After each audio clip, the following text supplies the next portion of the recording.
Nama saya Adaha Yenida Yusuf dan saya merupakan mahasiswa dari program studi pendidikan nurse tingkat 1 di Universitas Perintis Indonesia dengan NIM 23 20 24 20 01. Innal hamdalillah nahmaduhu wa nasta'inuhu wa nastaghfiruhu wa na'udzu billahi min syururi anfusina wa min sayyiati a'malina may yahdihillahu fala mudhillalah wa may yudlilhu fala hadiyalah. Asyhadu an la ilaha illallah wahdahu la syarikalah wa asyhadu anna Muhammadan abduhu wa rasuluh wa khasafiyuhu min khalqihi wal qaliluh addal amanah wa ballaghar risalah wa nasahal ummah wa kashafallahu bihil ghummah wa jahada fillahi haqqa jihadi hatta atahul yaqin. Pertama-tama, tak lupanya kita bersyukur kepada Allah dan tak lupanya kita menyampaikan salawat dan salam kepada Nabi besar Muhammad Sallallahu Alaihi Wasallam, yang mana beliau adalah junjungan umat Nabi Muhammad. Nah, pada kesempatan kali ini kita akan membahas yaitu 3 rahasia agar hidup kita bahagia. Nah, apa saja sih rahasia dalam hidup itu supaya kita dapat bahagia? Rasulullah Shallallahu Alaihi Wasallam pernah bersabda yang mengatakan bahwasannya manusia ini memang tidak luput dari yang namanya dosa, dan manusia itu tidak luput dari yang namanya kegelisahan, kegundahan, bahkan rasa sumpek yang mungkin membuat kita merasa sangat lelah dalam menjalani hidup, membuat kita lemah, membuat kita tidak berniat untuk melaksanakan ibadah. Nah, lalu bagaimana kunci agar kita bisa merasakan senang, merasakan bahagia ketika beribadah, dan juga ketika kita menjalani hidup di dunia ini adalah yang pertama itu dengan ittaqillah. Ittaqillah berarti adalah takwa. Nah, di mana kita sebagai umat manusia haruslah bertakwa kepada Allah. Maksud bertakwa ini adalah yang pertama, menjauhi larangannya. Yang kedua, menaati aturan yang telah dibuatnya oleh Allah Subhanahu wa taala. Dan yang ketiga, selalu beribadah dengan niat hanya untuk karena Allah lillahi ta'ala. Kita diperintahkan untuk ittaqillah. Ittaqillah merupakan istilah dalam bahasa Arab yang artinya adalah bertakwalah kepada Allah Subhanahu wa taala, di mana takwa ini merupakan kunci dari kebahagiaan kita. Nah, takwa itu merupakan sifat di mana kita merasakan rasa takut terhadap Allah Subhanahu wa taala. Dimanapun kita berada dan kapanpun itu, kita merasakan bahwasanya ketika kita melakukan kesalahan, Allah Maha Tahu. Dan di saat itu, kita akan berusaha sedikit demi sedikit untuk meninggalkan kejelekan dan berusaha untuk meraih kebaikan-kebaikan yang ada di muka bumi ini. Itulah yang disebut dengan takwa. Seperti yang dikatakan oleh Rasulullah Sallallahu Alaihi Wasallam, "Fama min khairin ajalin wala ajilin illa wa taqwa sabili mausulun ilai." Yang mana artinya adalah tidak ada kebaikan di dunia ataupun di akhirat kelak. Kuncinya hanyalah bertakwa kepada Allah Subhanahu wa taala. Mengerjakan kebaikan kuncinya adalah semangat kamu meninggalkan kemaksiatan. Kapanpun itu, selalulah pegang kunci takwa. Kunci mengerjakan kebaikan adalah kunci untuk meninggalkan kemaksiatan. Disitulah awal mula keberuntungan orang-orang yang beruntung. Orang-orang yang beruntung itu adalah orang yang sangat taat. Orang yang beruntung juga merupakan orang yang meninggalkan kemaksiatannya. Orang-orang yang jauh dari Allah, hatinya juga akan jauh dari Allah Subhanahu wa taala. Dan hatinya itu akan sempit. Karena hati sempit itu akan membuat seseorang akan merasa sedih dan merasa tertinggal dari hal apapun itu, dan membuat dia gelisah, gundah gulana, bahkan dia akan berpikir bahwasannya tidak ada lagi kebahagiaan yang bisa didapatkannya di muka bumi ini. Selanjutnya yaitu faman arada an dzikri fa inna lahu ma'isyatan dongka. Nah, artinya adalah siapa orang yang jauh dari zikir, jauh dari sholat, jauh dari ibadah, Allah akan buat kehidupannya menjadi penuh kegelisahan dan kesusahan. Walaupun di depan orang-orang, dia akan terlihat seperti orang yang sangat bahagia dan tidak punya tekanan sama sekali.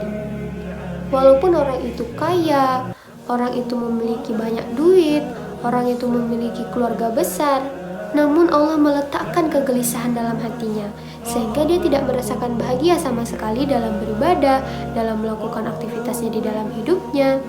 Dia tidak mendapatkan kunci rahasia di mana dia akan mendapatkan kebahagiaan dalam hidup. Orang-orang tidak akan tahu bahwasanya dia merasakan gelisah, gundah gulana ataupun sedih karena hanya dia mengetahui kesedihannya tersebut. Karena hakikat kebahagiaan itu berasal dari yang namanya itu takwa, sedangkan ketakwaan itu tidak dia lakukan sama sekali. Dan oleh karena itu dia tidak mendapatkan kunci kebahagiaan di dunia dan juga di akhirat kelak.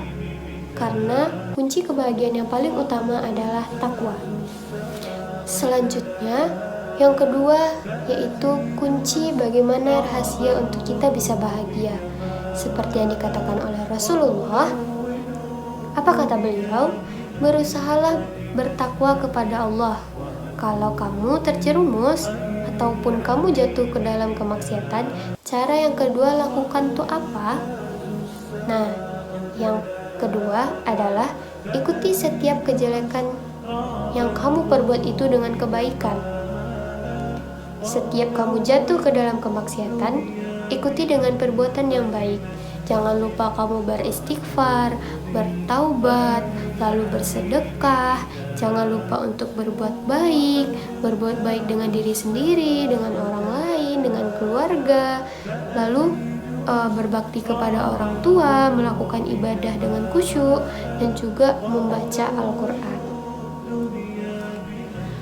Para pendengar yang dirahmati oleh Allah Subhanahu wa Ta'ala, perlu kita ketahui bahwasanya Al-Quran itu adalah kitab suci umat Islam, dan Al-Quran sangatlah bernilai besar pahalanya di sisi Allah. Apalagi jika kita mengamalkan membaca Al-Quran setelah sholat, membaca Al-Quran itu di waktu-waktu senggang. Membaca Al-Quran itu tidak perlu banyak, tapi sedikit namun sering. Itulah yang mendapatkan pahala lebih besar.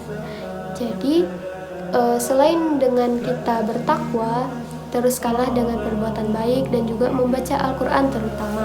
Karena satu huruf dalam Al-Quran itu ketika kita baca, besar pahalanya teman-teman, apalagi jika kita membaca satu surah.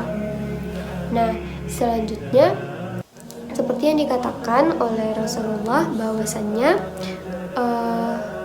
bacalah Al-Quran itu karena bahwa sesungguhnya dia datang pada hari kiamat sebagai syafaat bagi sahabat-sahabatnya. Nah, maka dari itu kita pikirkan bahwasanya memang membaca Al-Quran itu tidak hanya untuk penenang jiwa, pengobat rasa sakit, bahkan pengisi waktu luang, tapi membaca Al-Quran adalah ibadah yang bisa kita lakukan dan mendapatkan pahala yang lebih besar. Nah, para pendengar yang dirahmati oleh Allah, apa sih gunanya ketika kita melakukan kejelekan lalu kita membalasnya, mengikutinya dengan kebaikan-kebaikan? Itu gunanya adalah kebaikan tadi insya Allah akan menutupi kejelekan yang sudah kita lakukan sebelumnya. Lanjutlah kita pada poin ketiga, di mana rahasia untuk kunci hidup bahagia. Yang ketiga yaitu kunci dari rahasia hidup kita bahagia adalah berbuat baiklah kita kepada semua orang, tidak mengenang itu adalah orang kaya ataupun orang miskin, tapi berbuat baiklah kita kepada semua orang dari kalangan manapun. Karena ketika di akhirat kelak, itu tidak akan ditanyakan mengenai tentang apa sih keburukan orang yang telah melakukan kepada kita, melainkan kita akan ditanyakan dan akan dimintai pertanggungjawaban tentang Sudahkah kita membuat perbuatan baik kepada semua orang? Apa saja perbuatan yang telah kita perbuat untuk semua orang? Apakah perbuatan baik atau perbuatan buruk? Karena tidak lupa pula bahwasanya sebaik-baiknya manusia adalah dia yang hidup bermanfaat bagi semua orang. Mungkin sekian yang dapat saya sampaikan mengenai tentang 3 kunci dari rahasia hidup bahagia. Yang pertama tadi itu adalah takwa, bertakwalah kepada Allah Subhanahu wa taala. Yang kedua itu adalah membaca Al-Quran atau melakukan perbuatan-perbuatan baik seperti bersedekah, bertaubat, banyak-banyak beristighfar, lalu membaca Al-Quran, sholat tepat waktu, dan juga ibadah-ibadah baik lainnya. Yang ketiga adalah berbuat baik kepada semua orang, atau bentuk kita berbuat baik kepada seluruh manusia yang ada di muka bumi ini. Itulah 3 kunci rahasia supaya kita hidup dalam kebahagiaan dan juga kedamaian tanpa adanya rasa gelisah, gundah gulana maupun rasa tidak senang terhadap sesama kita. Mungkin sekian yang dapat saya sampaikan, dan kesimpulannya adalah tetaplah berbuat baik kepada siapapun, kepada diri sendiri, kepada orang tua, kepada keluarga, dan kepada masyarakat, serta bertakwalah dan juga taat kepada Allah Subhanahu wa taala agar semua doa-doa kita diijabah oleh Allah secepat mungkin, dan semua kebaikan-kebaikan yang telah kita buat berlipat gandalah pahalanya. Amin amin ya rabbal alamin. Mungkin itulah kesimpulannya, sedikit kesimpulan dan sedikit paparan materi yang dapat saya sampaikan. Sekian dan terima kasih telah menonton. Saya Ada Hayenida Yusuf, pamit undur diri. Wassalamualaikum warahmatullahi wabarakatuh.